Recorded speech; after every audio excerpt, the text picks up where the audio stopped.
Z naslednjim prispevkom pa napovedujemo premiero novega slovenskega filma. Scenarist in režiser filma Plastik Fantastik Uroš Robič je diplomirani inženir gozdarstva iz Kranjske Gore.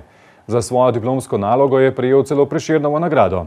Ker zaposlitve svojega področja po končanem študiju ni dobil, danes dela kot smetar v podjetju Komunala Kranjska Gora.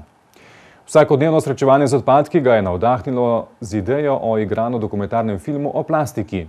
K sodelovanju je povabil našega sodelavca Miho Dulmina in po dobrem letu dni raziskovanja, snemanja in dela v studiu bo film zagledal platna kinodvoran.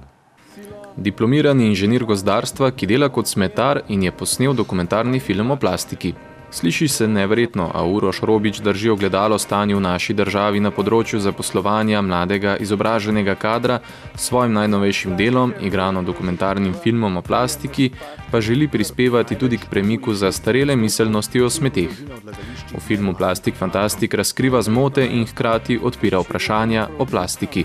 Odpira nove ideje na področju izrabe odpadkov kot vira energije in spodbuja k bolj vestnemu ločevanju.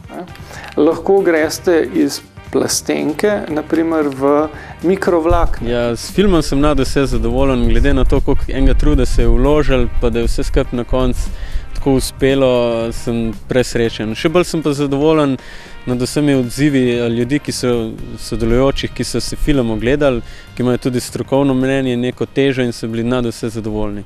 Ideja za film se je razvila iz vsakodnevnega srečevanja z odpadki. Opazil je, da je v zabojnikih z mešanimi odpadki še vedno moč najti ogromno plastike. Tako se je odločil presortirati odpadke, najprej v domači Kranjski Gori. Pa da nisem to naredil samo v Kranjski Gori, sem šel še v Novo Gorico, Maribor, Ljubljana, Nov Mest, kjer je bilo stanje povsod enako. Po sortiranju je največji delež predstavljala plastika.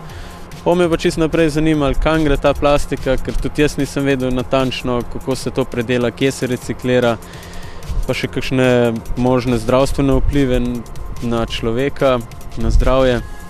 V bistvu vse, kar se da v plastiki izvedeti, se da v tem filmu. Produkcijo in obdelavo videa za film je prevzel Urošev prijatelj Miha Dulmin, sicer sodelavec naše televizije Medvode, ki se je podpisal tudi pod montažo filma. Vlogi smetarjev v filmu sta prevzela Žiga Čamernik in Uroš Robič. Glas pripovedovalca zgodbe pripada Nejcu Jemcu, glasbo za film pa sta pripravila Borja Močnik in Anže Rozman. Vsi delamo smeti, zato je tudi film primeren za vse ljudi, poudari Uroš. Ponudili ga bodo v predvajanje tudi šolam, še bolj kot mladini pa je namenjen srednji in starejši generaciji.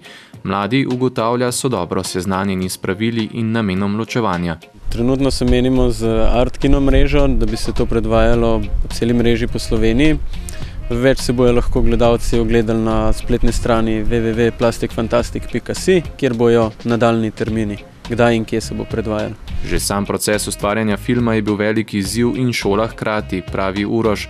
Za snemalne dni je porabil kar svoj dopust, za financiranje filma je prav tako moral poskrbeti sam. Poleg tega mu vrata, na katera je potrkal, vselej niso bila odprta na stežaj. Ja, težave so bile zaradi tega, ker sem smetar, ker sem eden brez imena. Sem sam Uroš Robič in kamorkoli pokličeš, te prvo vprašajo, s katere medijske hiše si. In pač rečeš, da nisi, da delaš, za koga delaš, zase delaš. V bistvu se je bilo ful težko zmeniti. Tudi za sortiranje kontejnerjev se je bilo zelo težko zmeniti, ker te vsak vprašal, kakšni luči me boste prikazali, kaj imate vi od tega. Je bilo kar dosti težav. Nisem si mislil, da bojo to komplicirali glede smeti, ker vsi mislili, da je to neki, ko vržeš v kanto in je to. Filmu dajo strokovno težo sogovorniki z Kemijskega inštituta Ljubljana, Okoljsko-raziskovalnega zavoda, Inštituta za varovanje zdravja in Inštituta za vode Ljubljana, medtem ko je raziskovalno delo na terenu opravil Uroš kar sam. In kaj je poglavitna ugotovitev, do katere je prišel po letu intenzivnega raziskovanja problematike? Da odpadki sploh niso problem. Problem je k večjem razmišljanje ljudi. Ko bojo ljudje enkrat malo drugače začeli razmišljati, ne bo več nekih problemov z odpadki. Premiera filma bo v ponedeljek 7. oktobra ob 17. v Kinodvoru v Ljubljani. Vstopnice za ogled pa so že pošle. Termini nadaljnjih projekcij bodo objavljeni na spletni strani www.plastikfantastik.si. Gledali ste četrtkovo informativno oddajo. Prijeten večer vam želim še naprej in seveda nasvidenje do prihodnjič.